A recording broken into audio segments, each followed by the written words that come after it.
अल्हम्दुलिल्लाह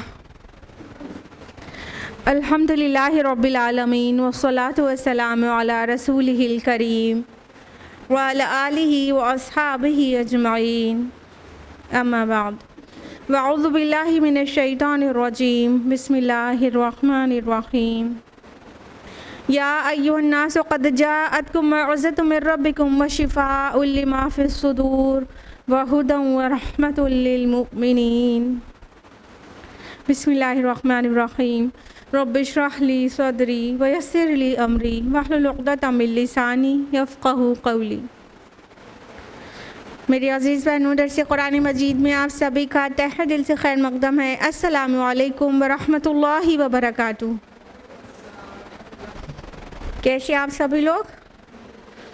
अल्हम्दुलिल्लाह। अल्लाह ताला करे कि आप बहुत अच्छे रहें, खुशहाल रहें। अल्लाह ताला आपकी हिफाजत करे तमाम बीमारियों और जरासीम से। अल्लाह ताला आपकी हिफाजत करे समाज की बुराइयों और शैतान से, और आपके ईमान में दिन दूनी रात चौगुनी तरक्की अता करे, आमीन। दर्स कुरान मजीद में कौन सी सूरह चल रही है? सूरह हज। सूरह हज की लास्ट वीक किस आयत तक हम लोगों ने तफसील से जाना था? बिल्कुल सही, आयत नंबर 55 तक। तो आज का दर्स होगा आयत नंबर 56 ऑनवर्ड्स इंशाल्लाह। तो इससे पहले हम लोग रिवीजन लेते हैं ना लास्ट वीक का। तो लास्ट वीक का छोटा सा रिवीजन करा के आगे बढ़ते हैं। लास्ट वीक आयत नंबर 49 ऑनवर्ड्स हम लोगों ने तफसील से जाना था कि अल्लाह ताला ने फरमाया कि ए नबी सल्लल्लाहु अलैहि वसल्लम, आप ऐलान कर दीजिए कि मैं तो तुम्हारे लिए क्या हूँ? नज़ीरुम मुबीन, खुली तौर पर आगाह करने वाला। यानी कोई वकील बनाकर नहीं भेजा गया हूँ और ना ही मौजज़ात दिखाने के लिए मैं भेजा गया हूँ, बल्कि खुली आगाही देने के लिए भेजा गया हूँ। और फरमाया कि जो लोग ईमान लाएँ और नेक अमल करें उनके लिए अल्लाह ताला की तरफ से मग़फ़िरत और रिज़्क़ करीम है। तो अल्लाह ताला का वादा है ईमान लाने वाले और आमाल सालिहात करने वालों के लिए कि अल्लाह ताला उनको बहुत उम्दा, अच्छा, पाकीज़ा रिज़्क़ इज़्ज़त के साथ देगा। आयत नंबर 59 में मैसेज है कि और जो लोग हमारे आयत को नीचा दिखाने की तगदौ करते हैं वही हैं जो जहन्नम वाले हैं।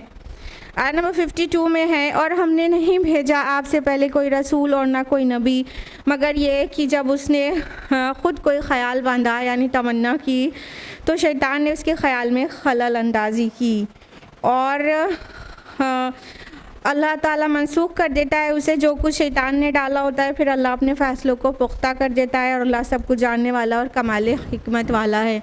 लास्ट वीक बहुत तफसील से जानना था कि यहाँ तमन्ना किन किन माना में है और उसका क्या मतलब है। आयत नंबर 53 में है, ताकि वो शैतान की तरफ से की गई आमेज़िश को फितना बना दे उन लोगों के लिए जिनके दिलों में मर्ज़ हो और जिनके दिल सख्त हो चुके हों, और यकीनन ज़ालिम लोग मुखालिफत और दुश्मनी में बहुत दूर जा चुके हैं। यानी ये जो नबी की तमन्ना है वो बहुतों के लिए फ़ितना है, और फ़ितना माना आजमाइश होती है। आयत नंबर 54 में जाना कि और इसलिए भी कि वो लोग जान जाएं कि जिन्हें इल्म दिया गया हो कि यकीनन ये हक़ है आपके रब की तरफ से, और तो वो उस पर ईमान ले आएँ और उनके दिल उसके आगे झुक जाएं, और अल्लाह यकीनन अहले ईमान को सीधे रास्ते की तरफ हिदायत देने वाला है। तो हमने तफसील से बताया था कि किस तरह से ये नबी की ख्वाहिश एक फ़ितने की शक्ल में आती है और टेस्ट हो जाते हैं लोग, और किस तरह से अल्लाह ताला ईमान वालों के ईमान को मज़ीद बढ़ा देते हैं, और जिनके दिल में बीमारी है, मर्ज़ है, उनके मर्ज़ को खोल कर अल्लाह ताला लोगों के सामने ले आते हैं। और जबकि अल्लाह ताला क्या है, चाहते हैं कि अहले ईमान को सीधे रास्ते पर चलाएं। और आयत नंबर 55 में जाना था कि और काफिर तो इसके बारे में हमेशा शक व शुबा में ही रहेंगे, और यहाँ तक कि या तो उन पर क़यामत का अज़ाब अचानक आ धमके, या एक 22 दिन की अज़ाब उन पर मुसल्लत हो जाए। तो हमने तफसील से बताया था कि यहाँ यौमुन अक़ीम से क्या मुराद है, यानी खैर से खाली दिन। तो क्या होगा, काफिर तो शक व शुबा में रहेंगे until they'll witness क़यामा। तो तो यहाँ तक हमने जाना था। अब आयत नंबर 56 जो उसी रुकू की आयत है जो करंट रुकू चल रहा है, उसको जानते हुए अगले रुकू में इंशाल्लाह जाएंगे। तो हम लोग जानते हैं आयत नंबर 56 ऑनवर्ड्स। अऊज़ु बिल्लाहि मिनश शैतानिर रजीम, बिस्मिल्लाहिर रहमानिर रहीम। अल मुल्कु यौमइज़िन लिल्लाह यहकुमु बैनहुम। उस दिन बादशाही सिर्फ़ अल्लाह की होगी और वही उनके माबैन फ़ैसला कर देगा। फ़ल्लज़ीना आमनू व अमिलुस सॉलिहात फ़ी जन्नातिन नईम। तो जो लोग ईमान लाए और उन्होंने नेक अमाल किए तो उनके लिए बागात होंगे नेमतों वाले। अब अल्लाह सुब्हानहू व तआला रोज़े क़यामत को, आखिरत में जो क़यामत का दिन है उसको क्या कह रहे हैं? अल मुल्कु यौमइज़िन लिल्लाह। आज के दिन बादशाही सिर्फ़ और सिर्फ अल्लाह के लिए है। देखिए, देखा जाए तो बादशाही हुकूमत आज भी अल्लाह ही की है। अल्लाह की बादशाही सिर्फ क़यामत के दिन नहीं है, आज भी अल्लाह ही की बादशाही है। लेकिन हम सभी यहाँ पर इम्तिहान के लिए हैं, तो अल्लाह ताला इम्तिहान लेने के लिए इख्तियार तो कुछ देते ही हैं। बिना इख्तियार दिए किसी चीज़ पर इम्तिहान कैसे लिया जा सकता है? तो इंसानों को कुछ इख्तियारात छोटे मोटे दिए जाते हैं, उसमें वो अपने को बादशाह समझने लगता है। छोटे छोटे पीस ऑफ द लैंड का रूलर होता है, वो अपने को शहंशाह समझने लगता है। तो इंसान भूल जाता है कि एक्चुअली बादशाही तो अल्लाह की ही है यहाँ पर भी, लेकिन वो उसको जो इख्तियार थोड़ा सा भी दिया गया उस पर बादशाही वो अपनी समझने लगता है और करने लगता है। लिहाजा यहाँ छूट तो है कि कोई अपने को बादशाह कहे, मलिक कहे, कह सकता है। तो लेकिन जो हमारा जो अमल का दायरा है ना वो बहुत लिमिटेड है। उससे ज़्यादा जितना अल्लाह सैंक्शन कर दे हम नहीं कर सकते। तो बादशाही ऑन द होल अल्लाह ही की यहाँ पर भी है। इस बात की ये दलील है कि मिसाल के तौर पर हम दुनिया में बहुत कुछ ऐसा है जो करना चाहते हैं लेकिन कर नहीं पाते हैं। हमने सफ़र का इरादा किया, कोशिश भी किया, लेकिन कामयाब नहीं हो पाए, नहीं जा पाए सफ़र पे। यानी इंसान प्लान करता है, इवन एफर्ट भी करता है, लेकिन नहीं कर पाता। उसका मतलब there is someone who is controlling everything ना। यही इस तरफ दलालत करती है। बादशाही तो आज भी अल्लाह ही की है हकीकी, लेकिन यहाँ पे इख्तियारात दिया होने की वजह से अल्लाह ताला आखिरत के दिन की रियलिटी बयान कर रहा है। उस दिन जो तुम्हारे यहाँ पे दिए हुए इख्तियारात होंगे ना, वहाँ पे सब छीन लिए जा चुके होंगे और एक्चुअली बादशाही अल्लाह ताला की हो जाएगी। मालिकी यौमिद्दीन कौन है? बदले के दिन का मालिक सिर्फ अल्लाह ताला। तो अल्लाह ताला ही वहाँ पर मालिक होगा और वो फ़ैसला करेगा और सब के जो मिले हुए फ्री विल होंगे वो वहाँ पर सल्ब कर किए जा चुके होंगे। तो अल्लाह ताला कहेगा कि आज बादशाही हमारी है। तो और अल्लाह उस दिन फ़ैसला जो करेगा वो फ़ैसला सबको मानना होगा। यानी आज अल्लाह ताला ने अपनी किताब में जो फ़ैसले किए हैं तो मानने के लिए इंसानों को कहा गया, लेकिन मान भी रहे नहीं भी मान रहे, लेकिन उस दिन सबको अल्लाह ही के फ़ैसले मानना होगा। तो जो लोग ईमान लाए हैं और नेक अमाल किए हैं उनको उस दिन अप्रिशिएट किया जाएगा, उनको इज़्ज़त दी जाएगी और उनके लिए बागात होंगे, जन्नतें होंगी और वो नेमतों से भरी हुई होंगी। तो अल्लाह ताला के लिए जो अपने नफ्स को कंट्रोल करते हैं, अल्लाह ताला ने उनके लिए बहुत कुछ रख छोड़ा है। आयत नंबर 57 में फरमाया वल्लज़ीना कफ़रू व कज़्ज़बू बिआयातिना फ़उलाइका लहुम अज़ाबुम मुहीन। और जिन लोगों ने कुफ्र किया और हमारी आयत को झुटलाया उनके लिए रुस्वा-कुन अज़ाब होगा। तो यहाँ पे तो सब मिले जुले रह रहे हैं, काफिर भी, मुशरिक भी और मोमिन भी, सब मिले जुले रह रहे हैं। बहुत बार पता भी नहीं चल रहा है कि कौन क्या है, रियलिटी क्या है, कौन मुनाफिक है कौन मोमिन पता भी इवन नहीं चल रहा है। लेकिन वहाँ पर क्या होगा, सब खुलकर सामने आ जाएगा। मोमिनों के लिए जिस तरह नेमतें होंगी तो उसके ऑपोजिट में कुफ़ार के लिए रुस्वा कुन अज़ाब होगा, बहुत बड़ा वाला अज़ाब और बहुत सख्त अज़ाब और कभी ना टलने वाला अज़ाब। तो उस दिन अल्लाह फ़ैसला सुना देंगे और फ़ैसला कर देंगे उन सभी के माबैन जो लोग आपस में इख्तिलाफ़ किया करते थे। आयत नंबर 58 है, वल्लज़ीना हाजरू फ़ी सबीलिल्लाह, और वो लोग जिन्होंने हिजरत की अल्लाह की राह में, तुम क़ुतिलू औ मातू, फिर वो कत्ल हो गए या फौत हो गए, लयरज़ुक़न्नहुमुल्लाहु रिज़्क़न हसना, तो अल्लाह उनको रिज़्क़ हसना अता फ़रमाएंगे।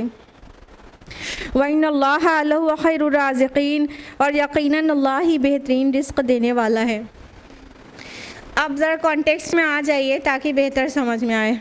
ये सूरतुल हज कब नाजिल हुई है बताइए? बिल्कुल, माशाल्लाह, पूरी तफसीलात के साथ।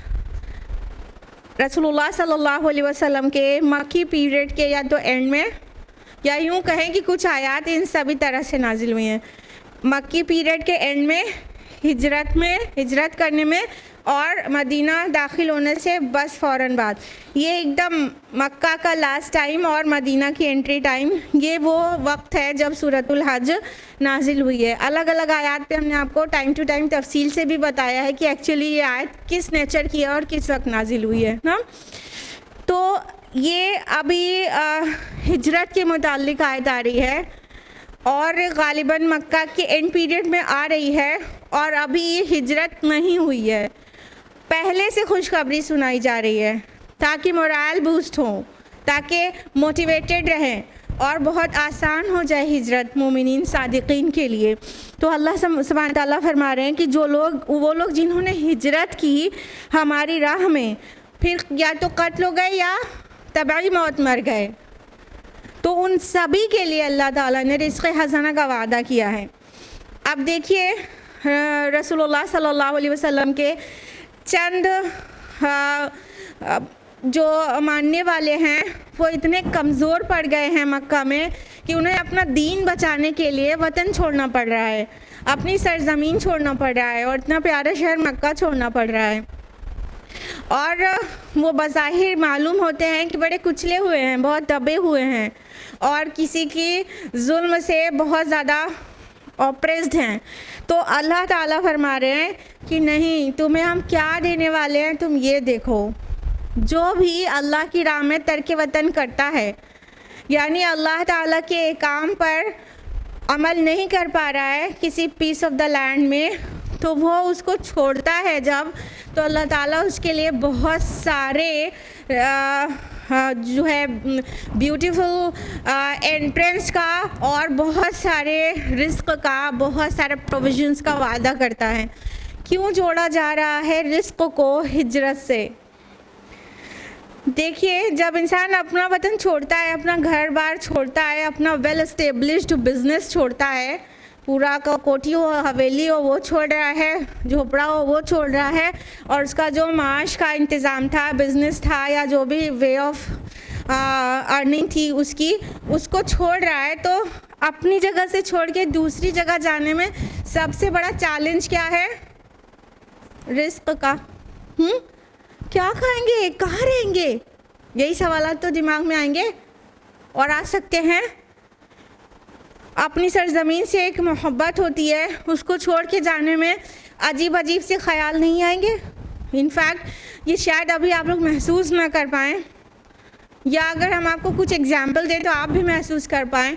जब हम लोग कई सफ़र पे जाते हैं, वहाँ चाहे जितना अच्छा हो, चाहे कितना खूबसूरत हो, चाहे आपको महल में रखा जाए, अपना घर याद आता है नहीं आता? अभी यहाँ से ख़बर आ जाए कि जो जहाँ पहुँचे हैं वापस यहाँ नहीं आ सकते, यहाँ पर आपकी जो प्रॉपर्टी थी, आपका घर था, आपका बिजनेस था, उस पर किसी दूसरे ने कब्ज़ा कर लिया, तो आपके ऊपर क्या गुजरेगी? अभी थोड़ा सा महसूस कर पाएंगे आप लोग। यही सीन था मक्का में। जो लोग हिजरत करके मदीना जा रहे थे, एक्चुअली उनकी पूरी की पूरी प्रॉपर्टी, उनका पूरा बिजनेस, उनकी पूरी वेल्थ इधर से गसब कर ली गई थी मक्का के मुशरिकीन की तरफ से, सब मार लिया गया था। ज़ीरो जा रहे थे, बिल्कुल कुछ भी नहीं लेके जा रहे थे। सुहैब रूमी रज़ियल्लाहु अन्हु, इतना वेल इस्टेब्लिश्ड उनका बिज़नेस, इतने मालदार, अपनी बॉडी खाली लेके गए हैं, तन जिस्म लेके गए हैं और सब कुछ छोड़ के गए हैं।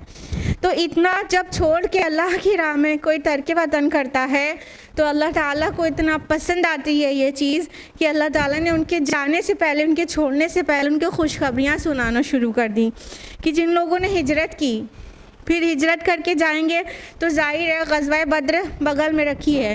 अल्लाह ताला के लिए पास्ट प्रेजेंट फ्यूचर कुछ नहीं है, देयर इज़ नो टाइम। अल्लाह ताला सब कुछ जानते हैं। ग़ज़वा बद्र बिल्कुल करीब में ही होने वाली है, जैसे ही मदीना पहुँचेंगे उसके नेक्स्ट ईयर ना, तो यानी कत्ल भी हो जाएंगे, हो सकते हैं, जंग में हिस्सा लेना है। तो अल्लाह ताला से कह रहे हैं कि हमारे लिए जो वतन को छोड़ के गया है वो चाहे मैदान जंग में कत्ल हो जाए यानी शहीद हो जाए, या तो अपनी तबाही मौत मर जाए, वो शहीद भी ना हो, बिस्तर पे अपने मर जाए, क्योंकि वो महाजिर है। तो अल्लाह ताला उसको भी, ऐसे महाजिर को भी जो शहीद नहीं हो पाया, शहादत जैसा दर्जा देंगे और उसको रिज़्क़ हसना देंगे, और अल्लाह ताला सबसे बेहतर रिज़्क़ देने वाले हैं। ये जो अगर पहले से खुशखबरी मिल जाए तो कैसा ईमान चढ़ जाएगा, कैसी हिम्मत आ जाएगी, कैसा हौसला आ जाएगा कि जब मेरा अल्लाह रिज़्क़ देने का वादा कर रहा है तो कौन है जो मेरा रिज़्क़ रोक सकेगा। सब कुछ छोड़ के इंसान निकल सकेगा। तो अल्लाह ताला ने अपने महाजिरून बंदों से ये वादा किया कि नहीं, जो भी वतन छोड़ता है तुम वतन छोड़ोगे, अपना माश, अपना घर, हवेलियाँ सब कुछ छोड़ोगे तो तुम्हें यहाँ से बहुत बेहतर रिज़्क़ वहाँ मिलेगा। अब्दुर्रहमान बिन औफ रज़ियल्लाहु अन्हु मदीना में जाके इस्टेब्लिश हुए थे। उनका बिज़नेस वहाँ इतना परवान चढ़ा था कि one of the wealthiest person बन गए थे वो अरब के। तो अल्लाह ताला, वही महाजिर थे, मक्का में सब छोड़ के जा रहे थे, मदीना में फिर अल्लाह ने कहाँ से कहाँ पहुँचा दिया, फ्यू ईयर्स में ना। तो ये अल्लाह का वादा है। अगर यही ईमान आज भी हो मोमिनों के अंदर तो हर चैलेंज को वो चैलेंज की तरह लें, किसी चीज़ से नहीं डरें, किसी चीज़ से नहीं दबें। बस यही ईमान की तो कमज़ोरी है कि हमें अल्लाह के वादों पर यकीन नहीं है। आयत नंबर 59, लयुदखिलन्नहुम मुदखलन यर्दौना, वो लाजिमन उनको ऐसे मकाम में दाखिल करेगा जिससे वो राज़ी हो जाएंगे। व इन्नल्लाहा लअलीमुन हलीम, और अल्लाह यकीनन सब कुछ जानने वाला, तहम्मुल करने वाला है।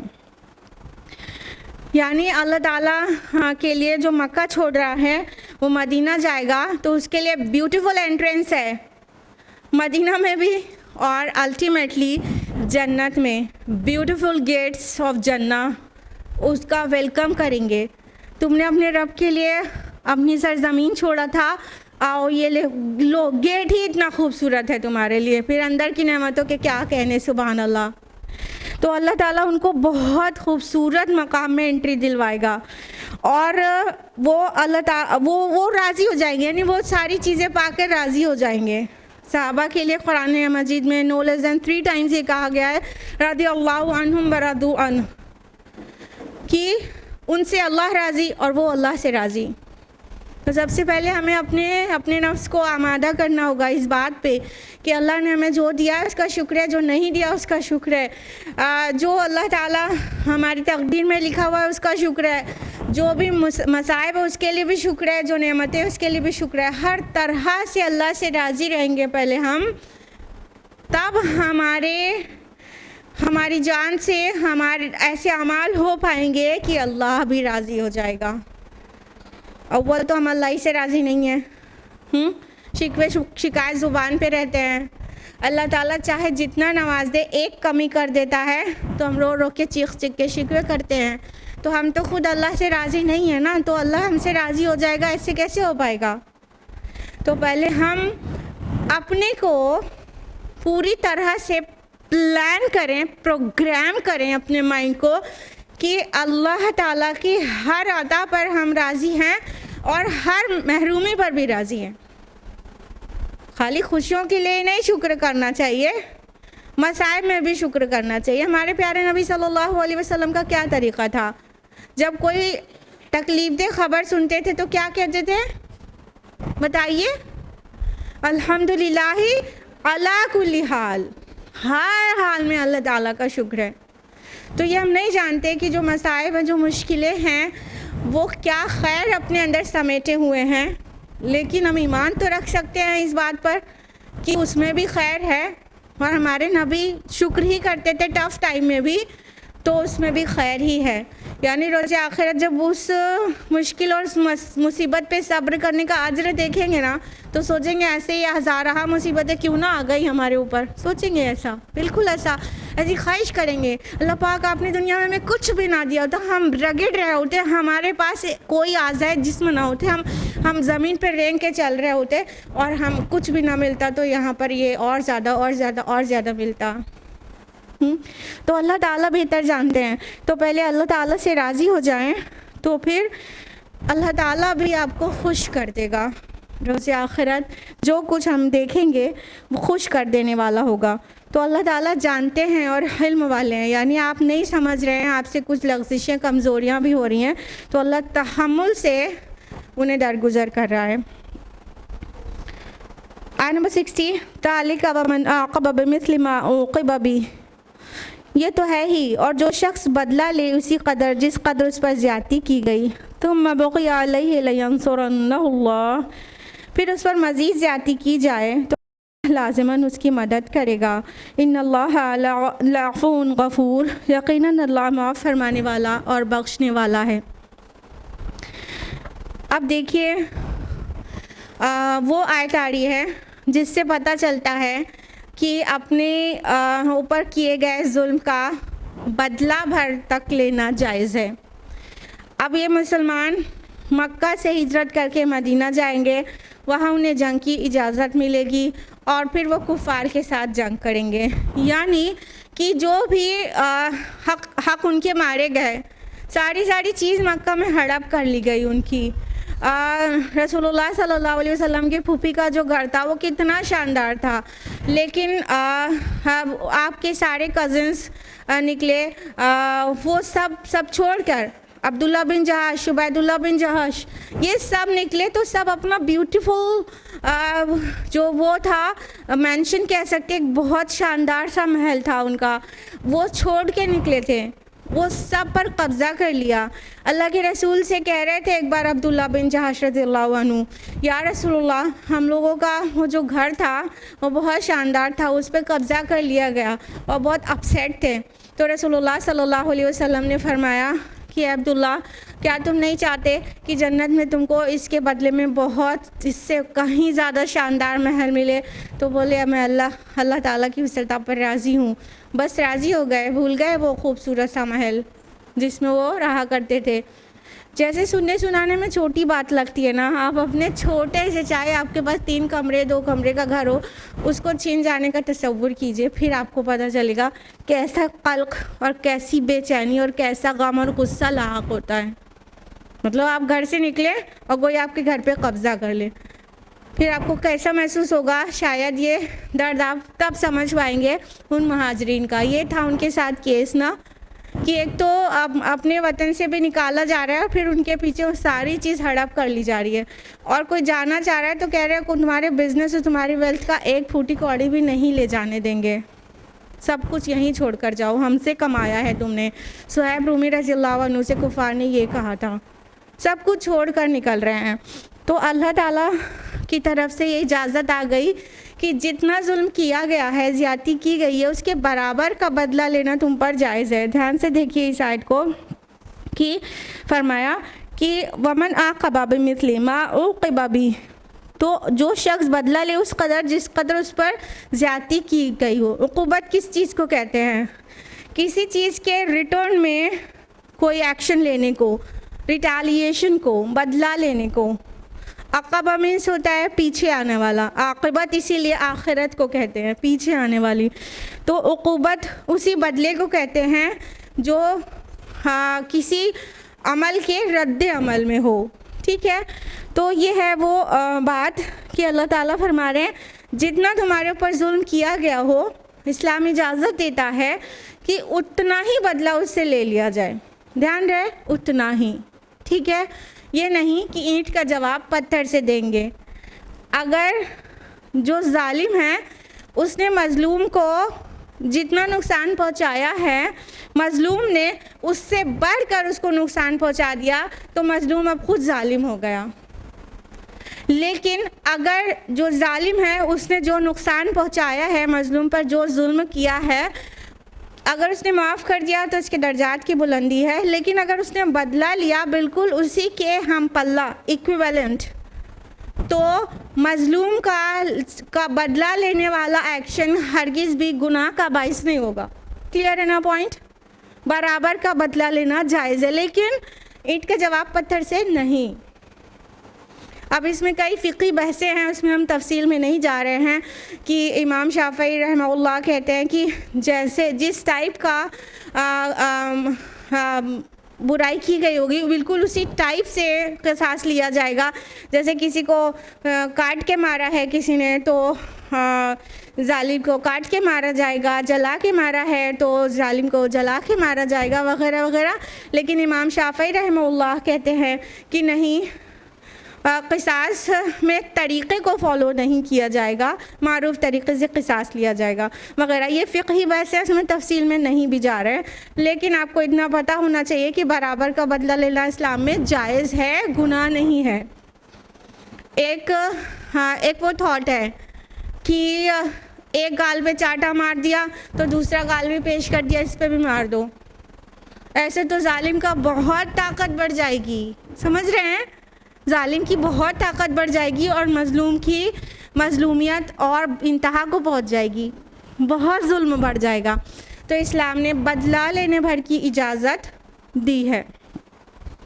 तो फरमाया उसके बराबर का अगर उसने ज़्यादती की तो फ़ाइन है, और जो मज़ीद ज़्यादती करेगा, यानी जब बदला ले रहा है इंसान, तो जो जालिम था जिसने इनिशिएट किया था, तो वो जालिम और ज़्यादा चिड़ में और ज़्यादा जुल्म करना शुरू कर देगा ना, तो अल्लाह ताला उस मज़लूम के लिए हेल्प का प्रॉमिस कर रहे हैं कि अगर रिटालिएशन में कोई एक्शन लिया गया, फिर उसके रिटालिएशन में जालिम ने और बड़े बड़े जुल्म करना शुरू कर दिया, तो अल्लाह ताला उस मज़लूम के साथ है, उसकी मदद करेगा। ना सिर्फ दुनिया में, आखिरत में भी उसे अज्र दिया जाएगा उस तकलीफ़ को सहने का। आगे फरमाया, इन्नल्लाह लअफ़ून गफ़ूर, यकीनन अल्लाह ताला माफ़ करने वाला और बख्शने वाला है। क्यों अल्लाह ताला के ये अस्मा यहाँ पर आए, अफ़ूवुन गफ़ूरुन? देखिए, आप लोगों ने बहुत गौर किया हो अगर कुरान मजीद में, तो बहुत सी आयत एंड करती है अल्लाह ताला के एक इस्म या मोर देन वन अस्मा पर ना। लेकिन जो अस्मा जहाँ पर आते हैं अल्लाह ताला के ब्यूटीफुल नेम्स, वो बहुत रिलेटेड होते हैं उस पर्टिकुलर आयत से। उसके ऊपर जो बात कही जा रही है उससे बहुत रिलेटेड, बहुत रेलिवेंट होते हैं। तो यहाँ पर अल्लाह ताला ने अपनी दो सिफ़ात याद दिलाई है कि अल्लाह ताला अफ़ून गफ़ूर है। क्या मतलब है उसको कई तरह से समझ सकते हैं।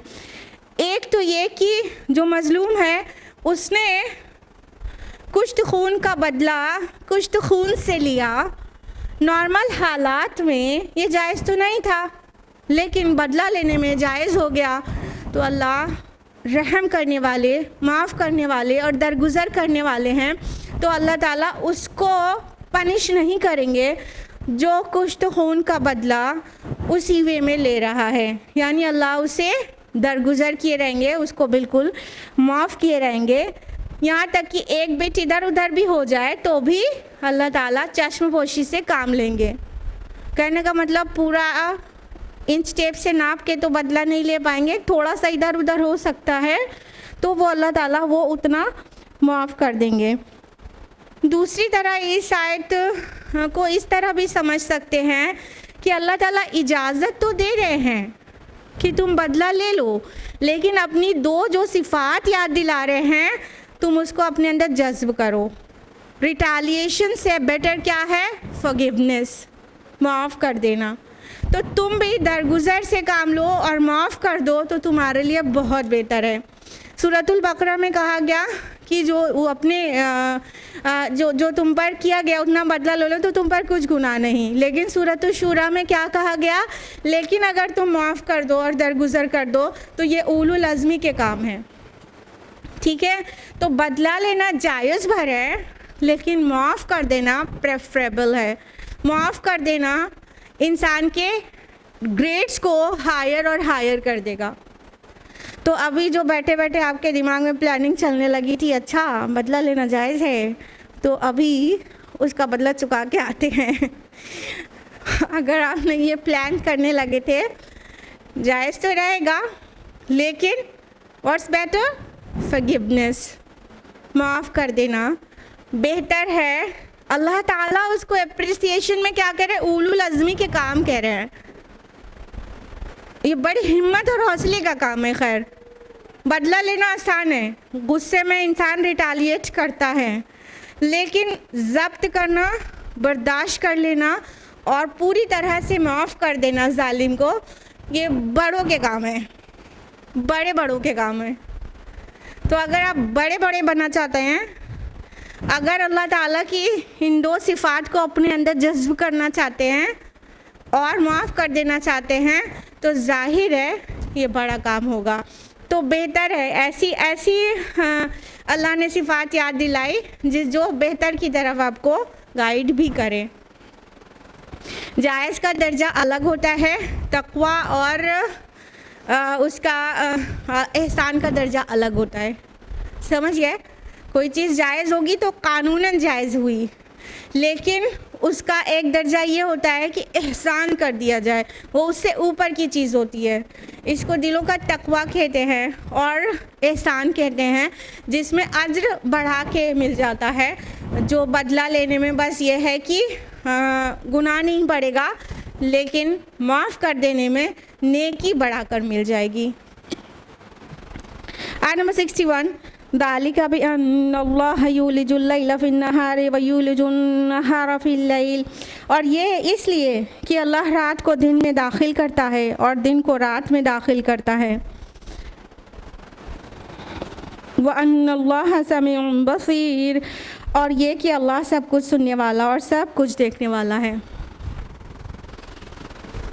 अब ये क्या कनेक्टिविटी है कि अल्लाह ताला कह रहे हैं दालिक, और इसी तरह ये तो है ही, और क्या कि बेशक अल्लाह दिन को रात में पिरोता हुआ ले आता है, रात को दिन में पिरोता हुआ ले आता है। यहाँ पर जो लफ्ज़ इस्तेमाल हुआ है युलिजुल लैला फिन नहारी, कि दाखिल करता है, पिरोता हुआ ले जाता है। तो ये जो लफ्ज़ है युलिजु मौलूज, इसका मतलब होता है किसी तंग जगह में दाखिल होना।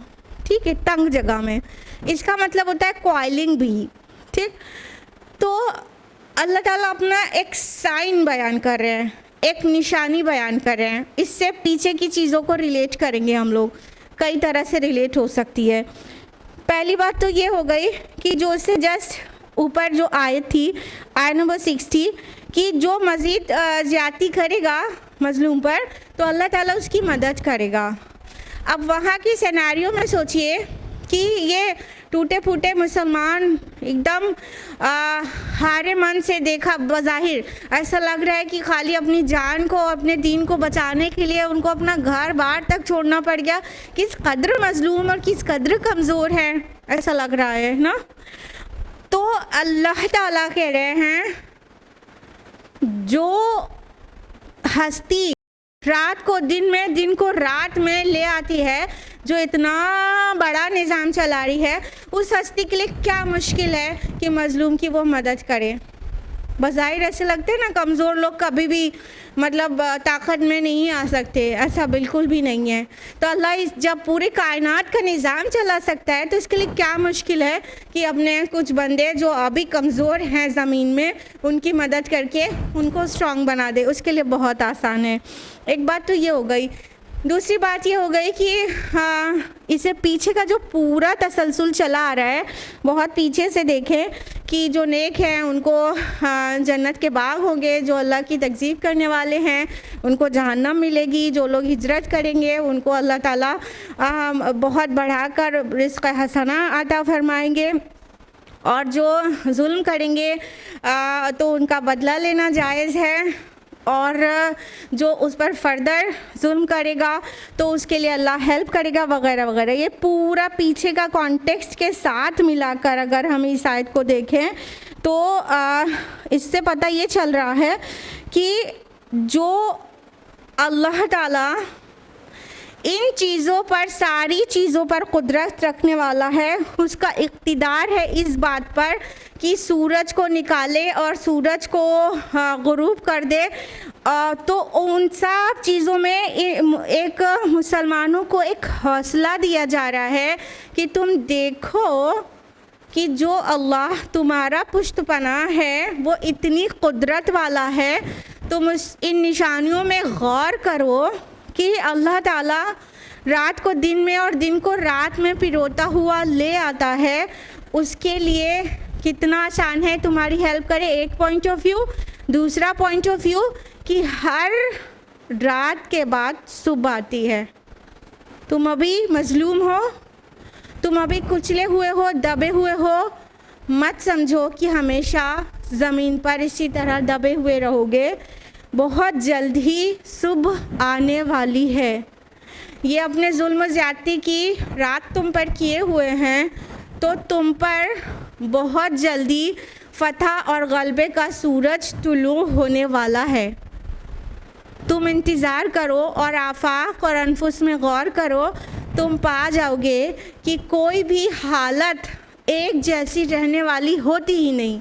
हालतें हमेशा बदलती रहती हैं। कभी खुशी है तो कभी गम है, कभी दिन है तो कभी रात है, कभी अच्छा फील हो रहा है तो कभी सैड फील हो रहा है। ये सब हालात हैं। हालात हमेशा बदलते रहते, एक जैसे रहते ही नहीं। और इन हालात की तब्दीली हमें आफाक में थोड़ा गौर फिक्र करके समझ में आ सकती है। तो अल्लाह ताला ने यहाँ पर रात और दिन की फेर बदल की मिसाल दी है। ये हालात को बता रहे हैं कि रात आती है कैसी, मतलब खौफ वाली चीज़ होती है और मायूसी सी होती है, लेकिन फिर सूरज तुलू होता है और फिर रोशनी हो जाती है और फिर इंसान बहुत से ऐसे काम कर सकता है जो रात में नहीं कर सकता था।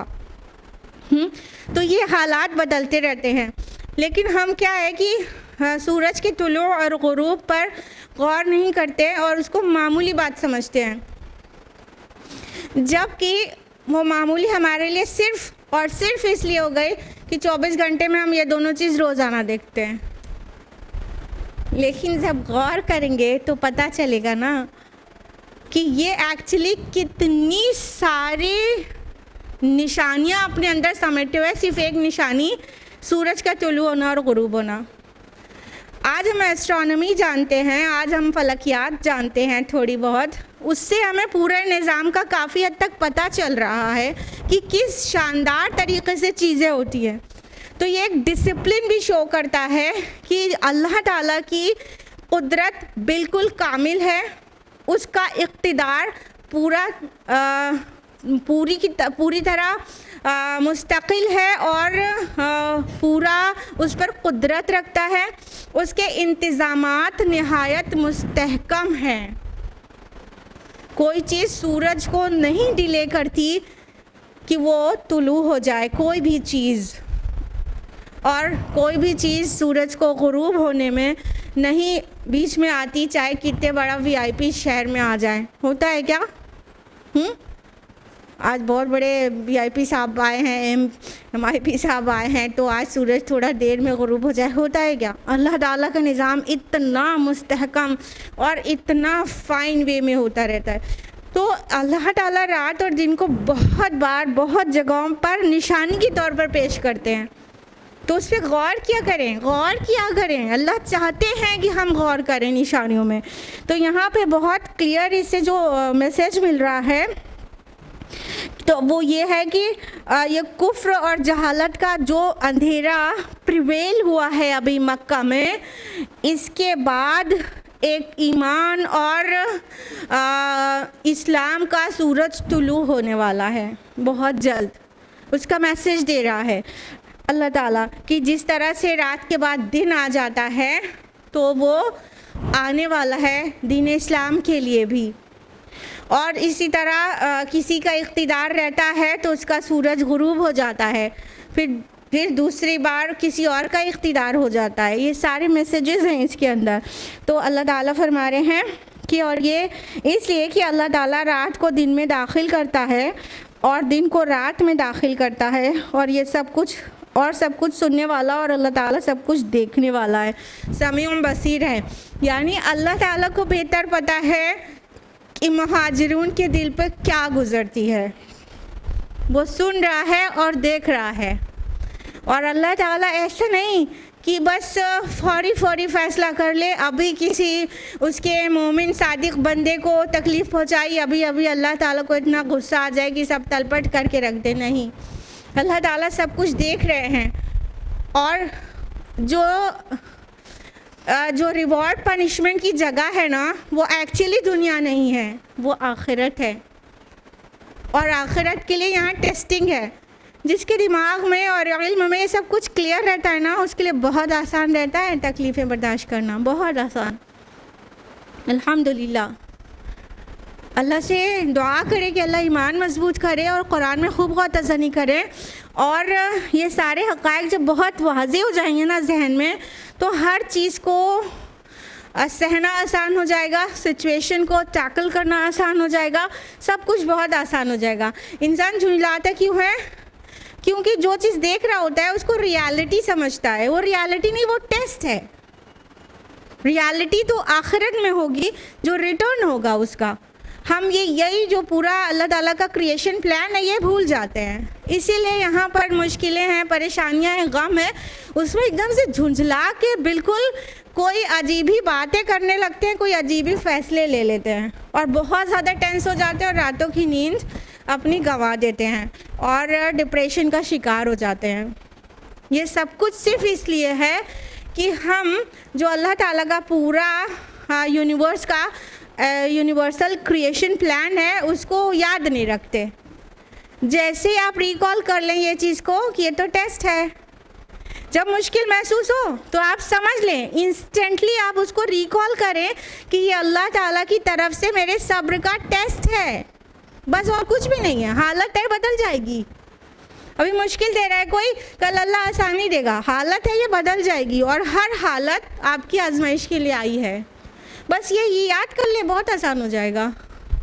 फिर सामने वाले पे ना उतना ज़्यादा गुस्सा आएगा, ना आपकी ज़ुबान ऑल फॉल बकेगी, और ना ही कोई ऐसे फ़ैसले और ऐसे बातें आप कहेंगे जिसके लिए सालों पछताना पड़े। नहीं होगा ऐसा। तो अल्लाह ताला बार बार मेंशन तो करते हैं अपनी आयत को। हम ही लोगों की ये कमज़रफ़ी है कि हम लोग पढ़ते हैं और निकल जाते हैं और गौर नहीं करते, थोड़ी देर ठहरते नहीं हैं जब कुरान पढ़ रहे होते हैं। सुबह का नज़ारा करते, कुछ सोचते नहीं, कुछ समझते नहीं, गौर नहीं करते हैं। बिल्कुल गौर किया करें, कुरान को पढ़िए। कितनी बार अल्लाह ताला चाहता है कि कितनी बार रिपीट करता है कि हमारी आयत पर गौर करो। और चीज़ों को समझाने के लिए अल्लाह ताला अपनी आफाक वाली आयत को मेंशन करते हैं, यानी गौर करो। थोड़ा सा अपनी बिज़ी लाइफ में से टाइम निकालो, थोड़ा सा इस फितने से बाहर आओ, थोड़ा टाइम निकालो। 30 मिनट्स का, 30 मिनट्स भी नहीं हो रहा, 20 मिनट्स का टाइम निकालो। 20 नहीं हो रहा, 10 तो निकालो ही निकालो, जिसमें अल्लाह की खिलकत पे गौर व फिक्र कर रहे हो, अपने डेबिट क्रेडिट पे गौर कर रहे हो। टाइम निकालो, सब सुलझ जाएगा इंशाअल्लाह। आयत नंबर 62, ज़ालिका बिअन्नल्लाह हुवल हक़, ये इसलिए कि अल्लाह ही हक़ है। व अन्नमा यदऊन मिन दूनिही हुवल बातिल व अन्नल्लाह हुवल अलियुल कबीर, और ये कि जिसको ये लोग पुकारते हैं उसके सिवा वो सब बातिल हैं, और ये कि यकीनन अल्लाह ही सबसे बुलंद और सबसे बड़ा है। बेशक अल्लाह ताला फरमा रहे हैं कि ये सब चीज़ बताई गई किस लिए? एक्चुअली हक़ सिर्फ़ और सिर्फ अल्लाह है। ये लोग माबूदाने बातिल को पुकार रहे हैं। अल्लाह ताला फरमा रहे हैं कि अल्लाह ताला के अलावा जिसको पुकार रहे हैं वो सब के सब बातिल हैं। यानी पीछे अल्लाह ताला ने महाजिरून की मदद करने का वादा किया है ना, मज़लूम की मदद करने का वादा किया है, लेकिन ये लोग जिसकी मदद पर, अल्लाह को छोड़कर जिसकी मदद पर रिलाई किए बैठे हैं ना, वो सब फेक हैं। वो बिल्कुल उनसे मदद नहीं किए जाएंगे, उनको कोई पावर नहीं दिया गया है। पावर कुल का कुल अल्लाह ताला के हाथ में है। वहुवा अला कुल्लि शैइन क़दीर, कि हर एक चीज़ पर कुदरत रखने वाला सिर्फ़ और सिर्फ अल्लाह ताला है। तो अल्लाह के अलावा जो कुछ भी है वो सब बातिल है, और सबसे बुलंद और सबसे बड़ा अल्लाह ताला है। अल्लाह के वादे पर रिलाय करो।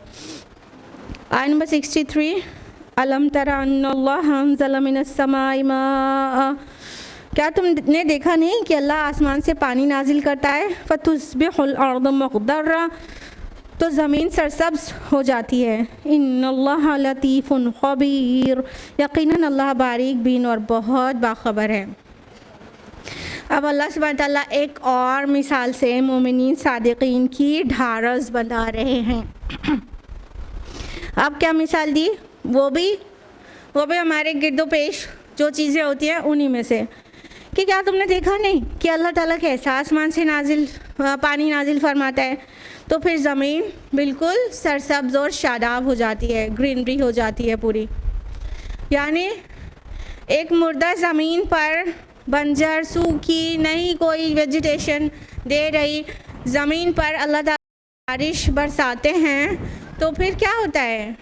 चंद दिनों में ही वहाँ एकदम हरियाली छा जाती है। तो ऐ मोमिनों, ऐ महाजिरों, ऐ मुसलमानों, ऐ इंसानों, तुम अल्लाह ताला के ऊपर शक न करो। देखो आज तुम्हारी सख्ती के दिन चल रहे हैं, कोई बात नहीं, अल्लाह ताला आज नहीं कल तुम पर अनकरीब रहमत नाजिल करेगा। वो मुश्किल दिन सब दूर हो जाएंगे और खुशहाली के दिन आ जाएंगे। जिस तरह बिल्कुल वीरान सुनसान बिल्कुल सूखी ज़मीन पर जैसे लगता है अब ये पॉसिबल ही नहीं है यहाँ पर कुछ भी लाइफ जो है, लाइव स्टॉक यहाँ पर निकलेगा, लेकिन वो होता है। अल्लाह ताला जब बारिश बरसाते हैं तो सब ग्रीन ग्रीन हो जाता है, और ग्रीन होने के बाद कितना खुशनुमा लगता है, कितना दिल को सुकून, आँखों को ठंडक पहुँचाता है। तो ये भी मोमिनीन सादिक़ीन के लिए एक निशानी है कि ठीक है टफ़ टाइम आते हैं, लेकिन अल्लाह ताला की जब रहमत नाजिल होती है, वो बदलने वाली सिचुएशन है, वो हालात हैं, वो बदल जाते हैं और फिर अच्छे दिन आ जाते हैं। तो अहले मक्का के लिए भी यही जो सख्ती वाले दिन चल रहे थे कि 2 रकात नमाज़ पढ़ने का आज़ादी नहीं है कि सुकून से अल्लाह की इबादत कर सकें। अल्लाह की ज़मीन में स्पेशली खाना काबा हो जहाँ पर, तो वहाँ पर इबादत नहीं कर सकते, रहस बस नहीं सकते, खुल के जी नहीं सकते, अपनी मर्ज़ी नहीं कर सकते। बिल्कुल कुफ़ार ने इतना बड़ा टॉर्चर किया हुआ है मुसलमानों को। तो आप मत घबराइए, वो दिन बदलने वाले हैं। अल्लाह ताला के नज़र में है ना आने वाले दिन भी। अभी ये हिजरत होने वाली है और उसके बाद बद्र होगी, कितनी शानदार फ़तह मिलेगी, और उसके 8 ही साल के बाद ये मक्का फ़तह हो जाएगा, और किस शान से मुसलमानों का ठाठे मारता हुआ समंदर मक्का के अंदर शाहाना दाखिल हो जाएगा और कोई कुछ ना बिगाड़ सकेगा। यही वो लोग जो लोग निकलने पे मजबूर कर रहे हैं, आज बहुत चढ़े हुए हैं, यही वो लोग एकदम आंखें झुकाए और हाथ को बांधे खड़े होंगे और रहम की भीख मांग रहे होंगे मोहम्मद रसूलुल्लाह सल्लल्लाहु अलैहि वसल्लम से। अल्लाह की नज़र में है ना, अभी 8-10 साल बाद वाला सीन भी अल्लाह की नज़र में है ना। तो अल्लाह ताला कह रहे हैं देखो ज़मीन पर हर सीज़न में ये तुम्हें देखने को मिलता है। अभी दिन और रात की निशानी से मिसाल दिया गया, डेली 24 आवर्स में दोनों चीज़ विटनेस कर लेते हैं हम लोग, हाँ। और अब हर सीज़न में विटनेस की जाने वाली चीज़ से मिसाल दी जा रही है। इसके लिए तो बहुत उम्र दराज होने की भी ज़रूरत नहीं है ना, हर साल में 2-3 बार ये चीज़ होते देख लेते हो, और डे नाइट वाली निशानी के लिए तो कुछ भी नहीं चाहिए, रोज़ाना 24 आवर्स में देख लेते हो। हाँ, तो किस तरह अल्लाह ताला एक सख्त ज़मीन पर पानी बरसाते हैं तो वहाँ से सब्ज़ा निकलने लगता है, ग्रीन ग्रीन हो जाता है सब और अच्छा लगने लगता है। मुक़द्दर लफ्ज़ आया है, अख़दर मीन्स ग्रीन कलर होता है, खा दौदरा इसका रूट है, इसका मतलब होता है ग्रीन। तो किस तरह ज़मीन सरसब्ज़ा उगाने लगती है। इन अल्लाह लतीफ़ुन ख़बीर यहाँ पे कहा गया, यकीनन अल्लाह बारीक बिन और बहुत बाखबर है। अब ये दो attributes, names and attributes of Allah सुब्हानहू व तआला have been mentioned over here. आपसे जैसा कि हमने पहले बोला कि जो भी अल्लाह के अस्मा ब्यूटीफुल नेम्स मेंशन होते हैं उसका बहुत रिलेशन होता है, रेलिवेंस होता है उस आयत से जिस आयत के एंड में आ रहे हैं। अब यहाँ पे कहा लतीफ़ुन ख़बीर। लतीफ़ मीन्स होता है ऐसे तो बारीक बीन, ठीक है। तो क्या एक्चुअली मतलब क्या होता है, गैर महसूस तरीक़े से अपने इरादे की तकमील करने वाला। लतीफ़ का ये माना होता है, यानी महसूस भी ना हो और चीज़ हो जाए। तो आप देखिए, और ख़बीर बहुत ज़्यादा ख़बर रखने वाला, यानी हर एक चीज़ उसकी नॉलेज में हो, वेल इन्फॉर्म्ड हो, पूरी तरह से बाखबर हो, ठीक। अब ये अस्मा क्यों आए हैं यहाँ पर, देखिए जब कोई चीज़ होती है जो सख्त मालूम हो रही है और नेगेटिव मालूम हो रही है और तकलीफ़ दे मालूम हो रही है, तो इंसान नहीं समझता, नहीं जानता, लेकिन अल्लाह जानता है वो कोई बहुत बड़ी खुशखबरी का पेश ख़ैमा होती है। उसके बाद एक बहुत बड़ी सक्सेस उसके साथ जुड़ी होती है, ठीक है। देखिए अब ये हिजरत होने वाली है, सामने बगल में बद्र रखी हुई है कि अभी इतनी बड़ी फतह मिलेगी, इतनी शान बढ़ जाएगी। ये जो मतलब निकाल दिए जा रहे हैं, दबे कुचले महसूस हो रहे हैं, इनकी पूरे अरब में, सिर्फ अरब में नहीं, अरब के बाहर हर जगह चर्चा हो जाएगी कि ये चंद मुट्ठी भर मोहम्मद के फॉलोअर सल्लल्लाहु अलैहि वसल्लम 313 लोग 1000 के लश्कर पर, मुसल्लह लश्कर पर फातेह हो गए और ऐसी शान से फतह मिली है। पूरे में इनकी चर्चा हो जाएगी, इनके कॉन्फिडेंस, इनके जोश, इनके इस्तिक़लाल और इनकी फतह की पूरे में चर्चा हो जाएगी। अल्लाह ताला जान रहे ना।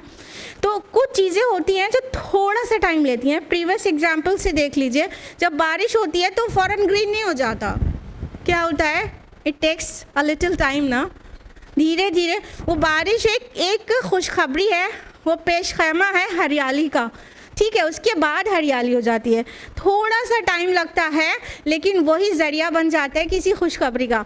तो ये जो इंसान की ज़िंदगी में जो दिन आते हैं, अदलते बदलते रहते हैं, वो कई बार मुश्किल चीज़ एक बड़ी खुशखबरी की खबर होती है, या तो कह सकते हैं कौन सी चीज़ कौन सा रंग ले लेगी नहीं पता रहता, ठीक है।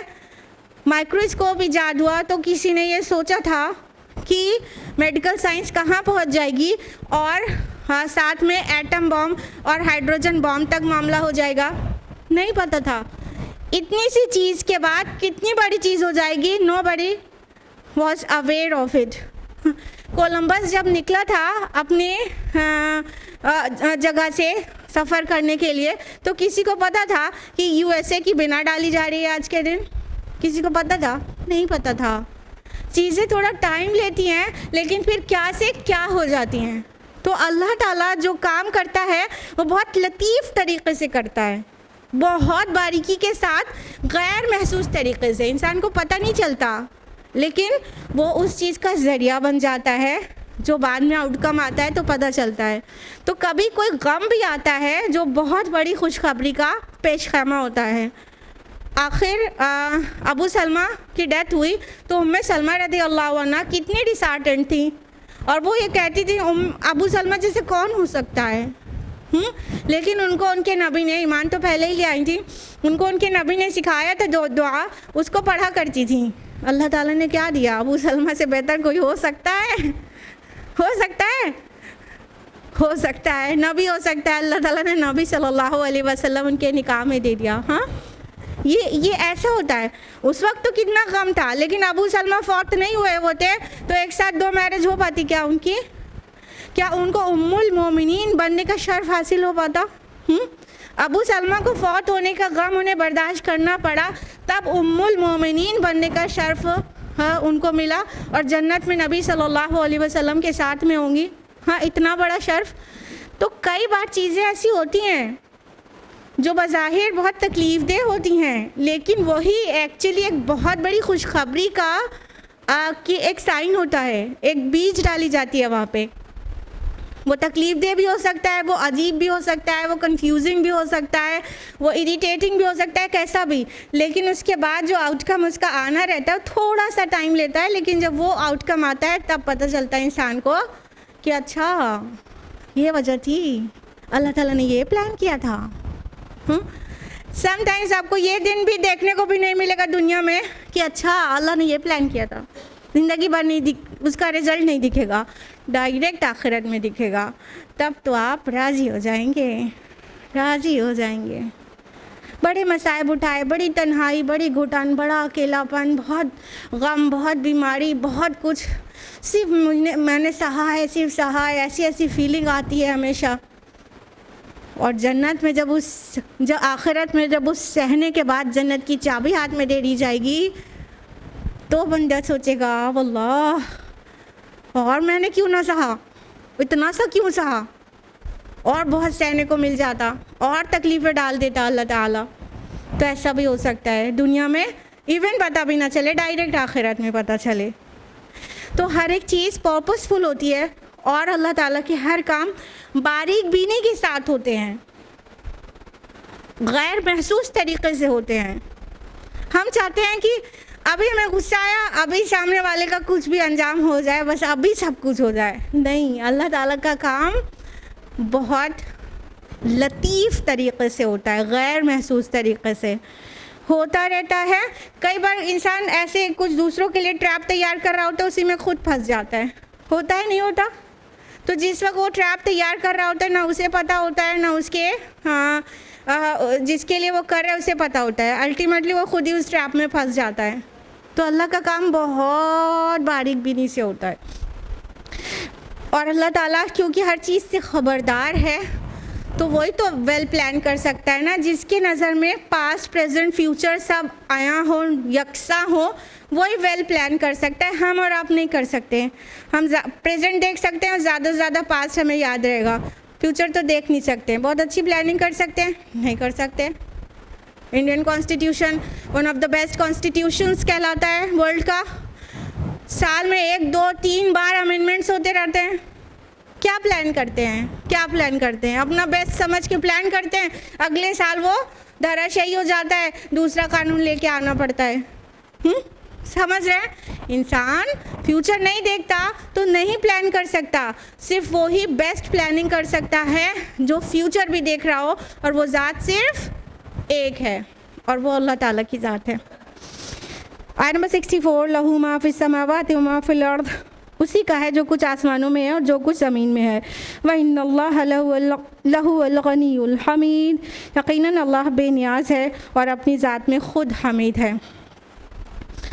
तो अल्लाह ताला के लिए क्या मुश्किल है कि जब आसमानों और ज़मीन की हर एक चीज़ उसकी है, उसके लिए क्या मुश्किल है? किसकी हेल्प करे और किसको पटक के रख दे?